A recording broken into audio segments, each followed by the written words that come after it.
নমস্কার বন্ধুরা, বর্তমান খবর ইউটিউব চ্যানেলে আপনাদের সবাইকে অনেক স্বাগত। তো বন্ধুরা, ঘূর্ণিঝড় কিন্তু আমাদের দক্ষিণবঙ্গ এবং বাংলাদেশের উপকূলবর্তী অঞ্চলে আছড়ে পড়ার সম্ভাবনা রয়েছে এবং এই ঘূর্ণিঝড়ের সর্বোচ্চ গতিবেগ কত থাকতে পারে তা কিন্তু জানিয়ে দিয়েছে এবং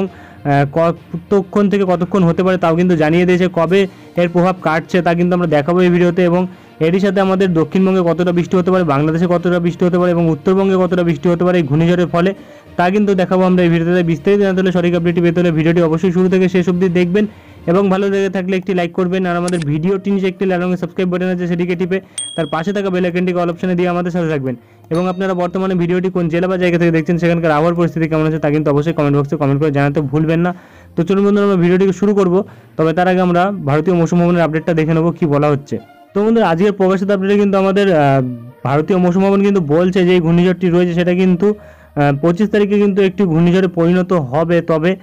এটি কিন্তু আসে পড়বে 26 তারিখ রাত্রিবেলার দিকে এবং এরই সাথে যেটা আমরা বর্তমানে পাচ্ছি এটা কিন্তু আমাদের বাংলাদেশ এবং তার সংলগ্ন পশ্চিমবঙ্গ উপকূলবর্তী অঞ্চলে আছড়ে পড়বে এবং যেটা হচ্ছে সাগর আইল্যান্ড এবং খেপুপাড়ার মাঝখানে কিন্তু আছড়ে পড়বে, যেটা 26 তারিখ সন্ধ্যে 6টার দিকে এবং এর প্রভাব কিন্তু শুরু হয়ে যাবে যেটা আমরা বর্তমানে পাচ্ছি 24 তারিখ কিন্তু এটা 40 থেকে 50 গাস্টিং থাকছে, যেটা ডিপ্রেশনে থাকছে। অর্থাৎ আজকের কিন্তু বলা হচ্ছে দুপুর 3টার দিকে এবং বিকাল 4টার দিকে কিন্তু 50 থেকে 60 থেকে 70 কিলোমিটার ডিপ ডিপ্রেশনে পরিণত হচ্ছে এবং তারপরে 25 তারিখে গিয়ে কিন্তু এটা সাইক্লোনিক স্টর্ম অর্থাৎ ঘূর্ণিঝড়ে পরিণত হচ্ছে এবং 25 তারিখে গিয়ে কিন্তু এটা সাইক্লোনিক স্টর্মই থাকছে, প্রায় 100 কিলোমিটার অবধি এর গাস্টিং থাকছে এবং 26 তারিখে গিয়ে কিন্তু এটা 110 থেকে 120 কিলোমিটার বেগে ঘূর্ণিঝড়ে পরিণত হচ্ছে, অর্থাৎ সিভিয়ার সাইক্লোনিক স্টর্ম থাকছে এবং 27 তারিখে গিয়ে কিন্তু এটা আবার ঘূর্ণিঝড়ে পরিণত হয়ে যাচ্ছে এবং তারপরে কিন্তু এটা 27 তারিখেই আবার গতিগভীর নিম্নচাপে পরিণত হয়ে যাচ্ছে এবং তারপরে কিন্তু আবার এটা 28 তারিখে গিয়ে নর্মাল নিম্নচাপে পরিণত হয়ে যাচ্ছে এবং গাস্টিং কিন্তু সর্বশেষে চলে আসছে 28 তারিখের দিকে 55 কিলোমিটার বেগে এবং 28 তারিখের দিকেই কিন্তু আমাদের উত্তরবঙ্গের দিকটাতে ভারী বৃষ্টি থাকবে এবং এখানে কিন্তু কিছু কিছু জায়গায় সতর্কবার্তা জারি করেছে, যেটা কিন্তু আমাদের আমাদের মধ্য বঙ্গোপসাগর এবং তার সংলগ্ন দক্ষিণ বঙ্গোপসাগর, উত্তর বঙ্গোপসাগর প্রায় সব জায়গাতেই কিন্তু সতর্কবার্তা থাকছে। উড়িষ্যা উপকূলবর্তী অঞ্চলেও কিন্তু সতর্কবার্তা থাকছে। আমাদের উপকূলবর্তী অঞ্চলে কিন্তু 100 থেকে 110 কিলোমিটার থেকে 20 কিলোমিটার বেগে ঝোড়ো হাওয়া থাকতে পারে এবং 70 থেকে 80 কিলোমিটার বেগে কিন্তু আমাদের উত্তর চব্বিশ পরগনার দিকটাতে থাকতে পারে এবং দক্ষিণ চব্বিশ পরগনার দিকটাতেও কিন্তু থাকতে পারে এবং তারই সাথে কিন্তু পূর্ব মেদিনীপুরে সবথেকে বেশি থাকবে। এই তিনটে জায়গাতেই কিন্তু সবথেকে বেশি ক্ষয়ক্ষতি হওয়ার সম্ভাবনা থাকবে এই ঘূর্ণিঝড়ের ফলে এবং এরই সাথে আমরা দক্ষিণবঙ্গের আপডেট দেখে নেব কি বলা হচ্ছে। তো বন্ধুরা, চলে এসেছি দক্ষিণবঙ্গের আপডেটে কিন্তু আমরা দেখতে পাচ্ছি আগামীকাল থেকে কিন্তু বৃষ্টির পরিমাণ বাড়বে। তবে 26 তারিখ এবং 27 তারিখ কিন্তু বৃষ্টির পরিমাণ সব থেকে বেশি থাকবে এবং বর্তমানে যেটা পাচ্ছি সব জেলাতেই কিন্তু বৃষ্টি হওয়ার সম্ভাবনা থাকছে। তবে এখানে তাপমাত্রার কিন্তু তেমন কোনো বড় পরিবর্তন নেই। তবে তারপরে কিন্তু বলা হচ্ছে 4 থেকে 6 ডিগ্রি কিন্তু তারপরে দুদিনের মধ্যে কমে যাবে এবং এখানে কিন্তু যেটা আমরা ওয়ার্নিংয়ে পাচ্ছি হেভি রেনফল থাকছে 26 তারিখ কিন্তু এবং গাস্টিং কিন্তু প্রায় অনেকটা থাকতে পারে, 80 থেকে 90 কিলোমিটার অবধি কলকাতায় থাকতে পারে, হাওড়াতে কিন্তু 80 থেকে 90 থাকবে এবং হুগলিতে 60 থেকে 70 কিলোমিটার বেগে ঝোড়ো হাওয়া থাকবে এবং কিন্তু উত্তর চব্বিশ পরগনা এবং তার সাথে দক্ষিণ চব্বিশ পরগনায় বলা হচ্ছে 100 থেকে 110 কিলোমিটার বেগে ঝোড়ো হাওয়া থাকতে পারে এবং আপ টু 20 সেন্টিমিটার অবধি বৃষ্টি হতে পারে, অর্থাৎ প্রায় 200 mm এর কাছাকাছি কিন্তু বৃষ্টি থাকবে এবং পূর্ব মেদিনীপুরে কিন্তু বলা হচ্ছে 80 থেকে 90 কিলোমিটার বেগে ঝোড়ো হাওয়া থাকবে এবং কমলা সতর্কবার্তা কিন্তু এই যে এরিয়াগুলোতে থাকবে, অর্থাৎ কমলা সতর্কবার্তা থাকছে এই পাশে আমাদের পূর্ব মেদিনীপুর, তার সাথে কিন্তু হুগলি, হাওড়া এবং কলকাতা এই 4 জেলার উপর এবং তার সাথে কিন্তু আমাদের উত্তর চব্বিশ পরগনা, দক্ষিণ চব্বিশ পরগনা এই 2 জেলাতে কিন্তু লাল সতর্কবার্তা জারি থাকবে এবং বাদবাকি জেলাগুলিতে কিন্তু হলুদ সতর্কবার্তা জারি থাকবে। হেভি রেনফল কিন্তু ওইসব জায়গাগুলিতেও হবে, তবে 7 থেকে 11 সেন্টিমিটার কিন্তু থাকবে এবং এর সাথে মুর্শিদাবাদ, নদিয়া এই জেলাগুলিতে কিন্তু কমলা সতর্কবার্তা জারি থাকবে এবং এখানে কিন্তু বলা হচ্ছে 24 তারিখ কিন্তু 50 থেকে 60 কিলোমিটার বেগে ঝোড়ো হাওয়া থাকবে, যেটা আমাদের মধ্য বঙ্গোপসাগর থাকবে এবং তার সাথে কিন্তু উত্তর বঙ্গোপসাগরে কিন্তু বলা হচ্ছে 60 থেকে 70 কিলোমিটার থেকে 80 কিলোমিটার 25 তারিখে থাকবে সকালবেলার দিকটাতে এবং 100 থেকে 110 কিলোমিটার গাস্টিং কিন্তু যেটা কিন্তু আমাদের উত্তর বঙ্গোপসাগর থাকবে,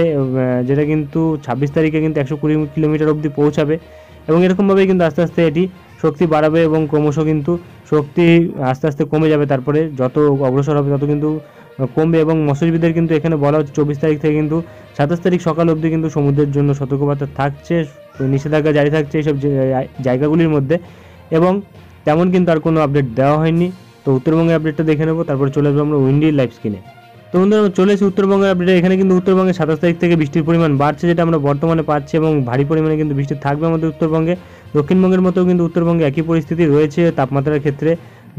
2-3 দিনের মধ্যে কিন্তু 4 থেকে 6 ডিগ্রি তাপমাত্রা কমে যাবে এবং এখানে কিন্তু হেভি রেনফল থাকবে, যেটা কিন্তু 7 থেকে 20 সেন্টিমিটার অবধি থাকবে, যেটা আমরা দেখতে পাচ্ছি 28 তারিখ অবধি থাকছে।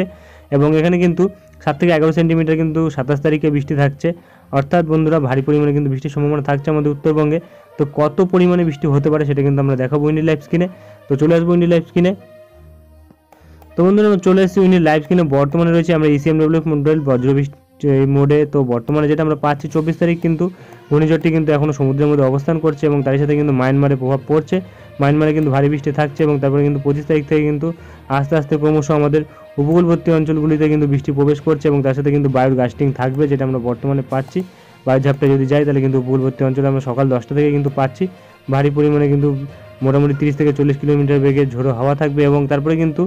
রাত্রি 7টার দিক থেকেই কিন্তু আস্তে আস্তে এইসব উপকূলবর্তী অঞ্চলগুলোতে ঝোড়ো হওয়ার প্রভাব কিন্তু বাড়বে। তারপরে কিন্তু আমরা যেটা লক্ষ্য করতে পারছি আস্তে আস্তে কিন্তু যত রাত গড়াবে রবিবার সকালবেলার দিকটাতে কিন্তু এটা